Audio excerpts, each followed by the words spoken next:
Bonjour. Dans cette vidéo, je vais vous montrer comment installer Windows sur votre HP. Facebook Firefly 14.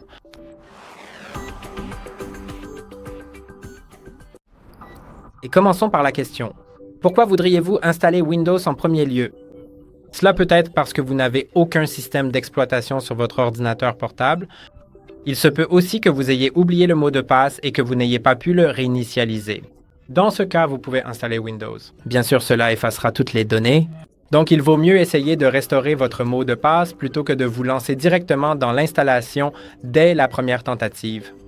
Essayez d'abord de le restaurer, mais si vraiment vous n'y arrivez pas, alors vous devriez installer Windows, n'est-ce pas? Ensuite, si quelque chose est corrompu, vous pouvez aussi vouloir installer Windows pour que tout fonctionne parfaitement. Ou, pour toute autre raison, n'hésitez pas à le faire et il vous faudra au moins une chose, mais très probablement deux. Vous aurez donc besoin d'une clé USB d'au moins 8 gigaoctets, mais je vous recommande d'en prendre une de 16. Ensuite, si vous n'avez pas accès à votre système pour le moment, il vous faudra un autre appareil Windows afin de pouvoir créer la clé USB Bootable dessus. Vous pouvez donc simplement en emprunter un à quelqu'un. Et il doit avoir un accès à Internet pour que vous puissiez télécharger les fichiers de Windows. Commençons donc par télécharger ces fichiers. Donc, si vous allez sur un navigateur, je vais le configurer parce que je ne l'ai pas encore ouvert.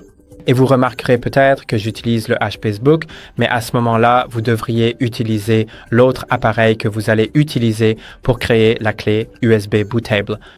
Cherchons donc l'ISO de Windows 11.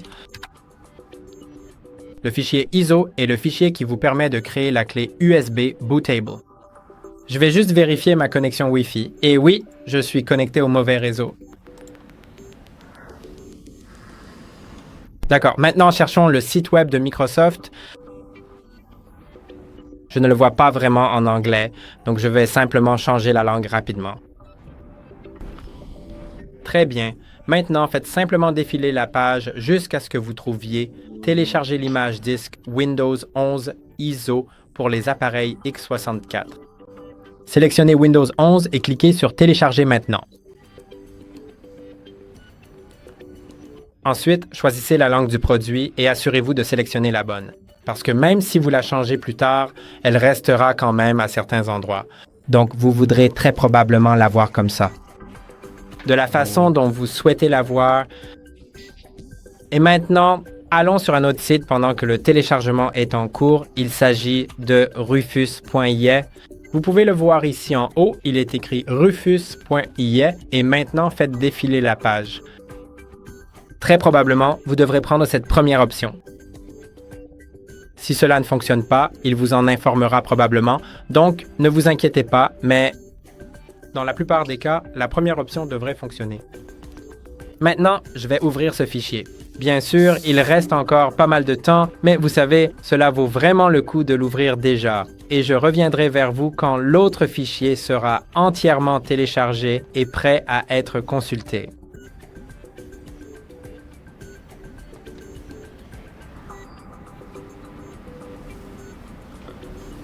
Et le fichier vient d'être téléchargé, donc tout ce que vous avez à faire, c'est dans l'outil Reverse. Tout d'abord, sélectionnez le périphérique qui sera votre clé USB. Et assurez-vous de choisir le bon. Si vous ne savez pas lequel choisir, si vous en avez beaucoup dans la liste, débranchez simplement tous les autres disques pour être sûr de sélectionner le bon, car cela effacera toutes les données sur ce disque.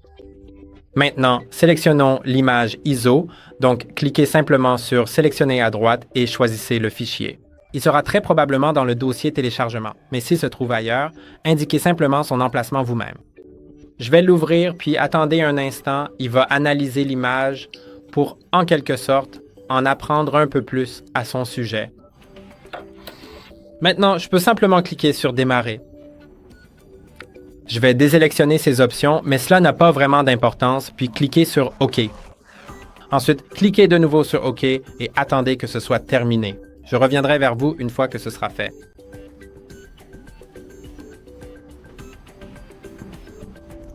Et maintenant, c'est terminé. Il est indiqué que c'est prêt sur un fond vert. Nous pouvons donc maintenant passer à notre HP ZBook. Vous devez simplement débrancher la clé USB de l'autre appareil, la brancher sur le HP ZBook Et si votre HP est actuellement allumé, éteignez-le.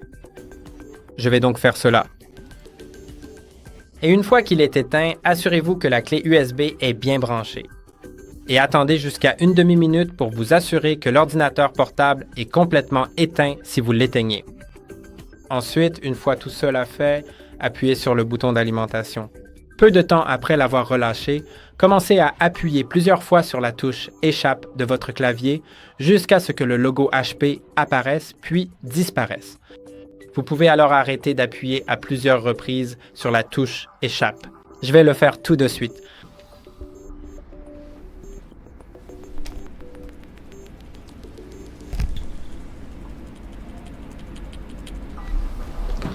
Maintenant, attendez un instant. Cela peut prendre environ une demi-minute aussi.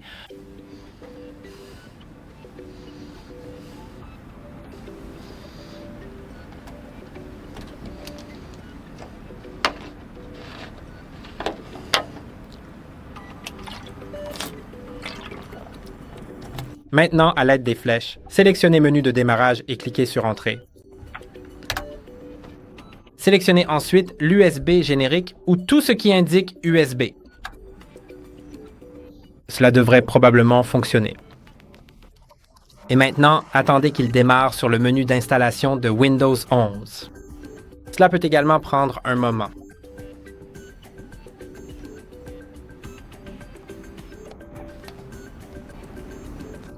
Et maintenant, c'est démarré. Alors toi, je vais vérifier si le pavé tactile fonctionne car j'ai une souris externe, c'est pourquoi le curseur fonctionnait, mais le pavé tactile ne fonctionne pas. Donc je vais vous donner des instructions pour utiliser le clavier afin de tout faire, car je ne veux pas que vous ayez besoin d'une souris externe, d'accord? Donc avec la touche Tab de votre clavier, c'est la touche qui se trouve à gauche de la lettre Q sur la plupart des dispositions de clavier ou à côté de la lettre A sur les claviers français. C'est simplement, vous savez, la troisième touche en partant du haut, tout à fait à gauche du clavier. Et utilisez cette touche Tab pour naviguer entre les différentes sections d'éléments. Je ne sais pas si vous voyez bien, mais maintenant j'ai la langue à installer qui est sélectionnée. Si j'appuie à nouveau sur Tab, maintenant ce sont les formats d'heures et de devises qui sont sélectionnés. Et si j'utilise les flèches, je change la valeur. Je ne vais rien changer ici. Appuyons sur Tab jusqu'à ce que Suivant soit sélectionné, puis appuyez sur la barre d'espace. Ensuite, vous pouvez changer le clavier ou la méthode de saisie de la même manière. Appuyez sur Tab jusqu'à ce que vous soyez sur le champ à côté de Clavier ou Méthode de saisie. Au fait, si vous allez trop loin, vous n'avez pas besoin de cliquer sur l'onglet autant de fois que vous revenez à cet endroit. Vous pouvez simplement cliquer sur Maj et Tab pour revenir à la sélection précédente. Et vous pouvez, bien sûr, le changer avec des flèches. Maintenant, cliquez sur Entrée ou pointez sur Suivant et cliquez sur la barre d'espace. Alors, vous pouvez voir qu'il y a une lettre dans l'accord qui dit « Je suis d'accord, tout sera supprimé ». Dans « Accepter », une lettre est soulignée. Dans votre langue, si c'est une langue différente, une autre lettre pourrait être soulignée. Faites donc attention à la lettre qui est soulignée et vous n'avez pas besoin d'utiliser la touche Tab pour aller dessus, puis cliquer sur Espace. Vous pouvez simplement appuyer sur Alt sur votre clavier et la lettre qui est soulignée. Dans mon cas, c'est A.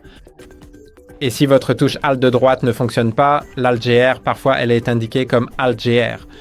Si cela ne fonctionne pas, essayez d'utiliser la touche Alt gauche. Alt gauche et A dans mon cas. Vous pouvez maintenant voir que le bouton suivant comporte également une lettre N soulignée. Je clique donc sur la touche gauche Alt et N pour passer au document suivant. Maintenant, attendez un instant et acceptez l'accord. Pour l'accepter, il suffit de voir une lettre soulignée. Donc Alt A.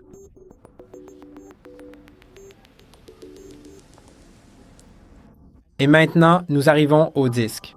Sélection et nous aurons le disque 0 qui peut comporter plusieurs partitions et le disque 1. Sur le disque 1, je vois que la partition 1 s'appelle CC, et c'est comme le nom que nous avions pour la clé USB. Vous l'avez peut-être remarqué dans l'outil Rufus. Donc, nous ne devrions pas toucher à ce disque 1. Ne faites simplement rien ici. Mais pour le disque 0, je recommande fortement de supprimer toutes les partitions. Donc, ce que vous pouvez faire, c'est pointer sur la partition 1, puis pendant qu'elle est sélectionnée, cliquer sur Alt-D ou sur la lettre qui est soulignée sous Supprimer la partition. Vous pouvez voir ici que le D est souligné. Donc, cliquons sur Alt-D ou sur toute autre lettre qui est soulignée, bien sûr. Cliquons maintenant sur LD avec la partition 1. Bien sûr, les noms changent. Supprimez simplement toutes les partitions jusqu'à ce qu'il ne vous reste plus que le disque 0. Et j'ai trouvé l'espace non alloué et c'est ce que nous allons sélectionner, alors faisons-le. Maintenant, vous pouvez voir que tout est prêt, alors cliquez sur Alt-N pendant que le disque 0 est sur fond bleu.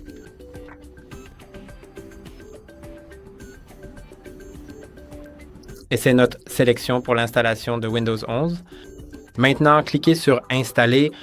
Dans mon cas, le I est souligné, donc Alt-E. Et attendez que l'installation se termine. Votre PC peut et va probablement redémarrer plusieurs fois. L'écran peut également clignoter. Ne vous inquiétez pas pour ça. Il suffit de ne pas débrancher votre ordinateur portable du chargeur. Ne l'éteignez pas et, en fait, ne faites rien. Assurez-vous qu'il est bien branché pour éviter qu'il ne s'éteigne automatiquement s'il perd de l'alimentation.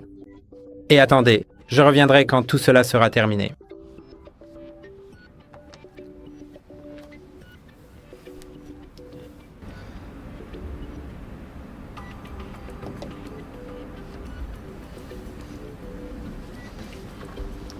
Et maintenant, c'est installé. Alors commençons la configuration. Et d'abord, nous devrons sélectionner le pays ou la région. C'est donc ce que je vais faire. Il suffit, vous savez, de le sélectionner, d'appuyer sur Entrée, puis pour la disposition du clavier ou la méthode de saisie, appuyez sur Entrée. Maintenant, vous pouvez soit ajouter une disposition, soit passer cette étape. Je vais passer cette étape. Et maintenant, connectons-nous au réseau. Tout ce que vous avez à faire, c'est d'utiliser les flèches pour sélectionner le bon réseau, puis d'appuyer 2 fois sur Tab, puis sur Espace. Pour cliquer sur Connector, puis entrer le mot de passe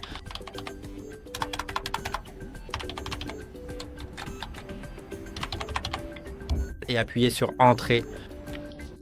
Une fois que c'est connecté, appuyez sur Tab pour passer à l'étape suivante et appuyez sur Espace ou Entrée.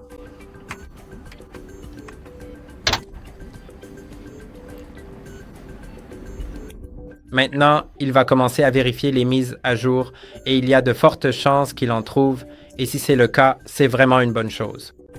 Donc, ne cliquez sur rien, attendez simplement qu'il commence à les installer.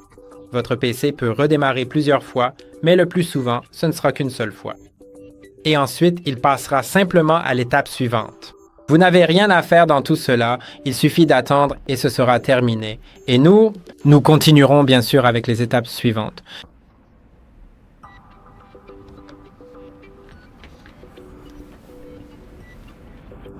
D'accord, maintenant que la mise à jour est terminée, vous pouvez renommer votre appareil, mais je vais passer cette étape. Je vais vérifier si le pavé tactile fonctionne maintenant, car il devrait probablement fonctionner. Non, ce n'est pas encore le cas. Je vais donc continuer avec le clavier. Je vais passer cette étape car renommer l'appareil m'obligerait à redémarrer l'ordinateur. Je ne veux pas le faire maintenant.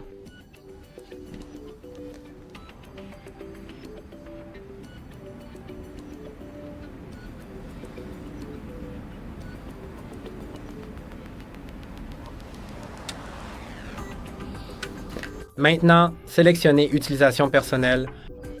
Par exemple, pour le travail, c'est bien aussi. Il ne vous demande pas la raison pour laquelle vous utilisez l'ordinateur. À la place, il vous demande, par exemple, qui est le propriétaire de l'appareil.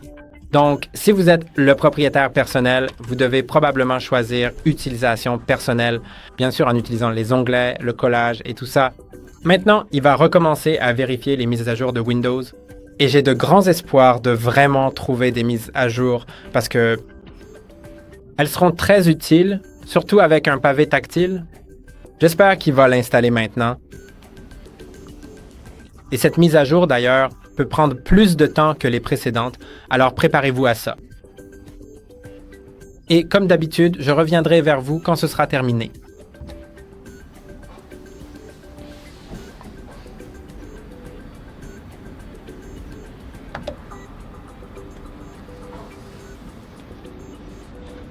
Et maintenant, après que la mise à jour soit installée, vous pouvez simplement vous connecter au compte Microsoft.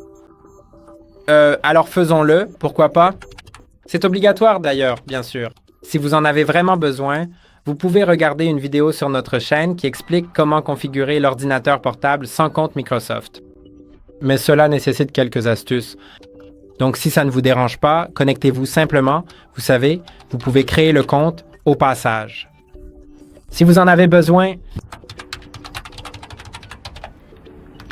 j'espère sincèrement avoir bien saisi le mot de passe et que nous aurons bientôt terminé cette étape.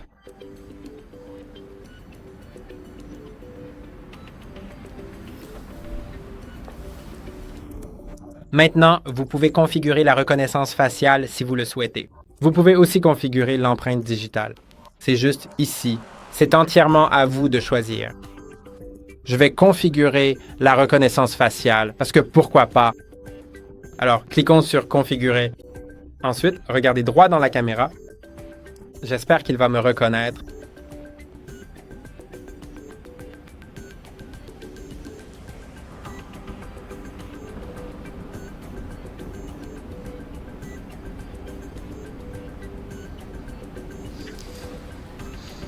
Voilà, tout est prêt. Donc, cliquons sur Suivant. Et maintenant, créez le code PIN pour pouvoir vous connecter facilement à votre compte. Donc, il vous faut une forme de sécurité. Au fait, vous auriez aussi pu cliquer sur Inclure des lettres et des symboles. Et je n'ai pas vérifié si le pavé tactile fonctionne. Eh bien, oui, il fonctionne. Désolé pour ça. Maintenant, je vais simplement cliquer sur Suivant. Je vous recommande vivement de lire ces informations par vous-même et de décocher celles qui ne vous conviennent pas. Par exemple, le stockage de vos données de télémétrie ou ce genre de choses. Maintenant, il reste quelques étapes de finition comme des logiciels préinstallés ou des abonnements. Bien sûr, je vais refuser la plupart d'entre eux, en fait probablement tous, mais on verra bien. Je vais passer l'étape de personnalisation de l'expérience parce que ça ne sert à rien. Et je vais aussi ignorer la connexion de mon téléphone au PC. Ça ne m'intéresse pas vraiment, mais bien sûr, n'hésitez pas à le faire si vous le souhaitez. Je vais aussi ignorer le transfert de mes données depuis mon précédent navigateur, puis je vais refuser Microsoft 365. Je n'ai pas envie de payer 130 $ par an et je ne veux pas non plus payer 2 $ par mois. Je n'en ai vraiment pas envie. Donc si j'en avais envie, je le chercherais moi-même, parce qu'il n'a pas à me le demander. Et je vais aussi passer le Game Pass. Et voilà, tout est prêt. Tout est terminé, alors amusez-vous bien avec votre ordinateur portable. Pensez à liker et à vous abonner à la chaîne et on se retrouve dans la prochaine vidéo.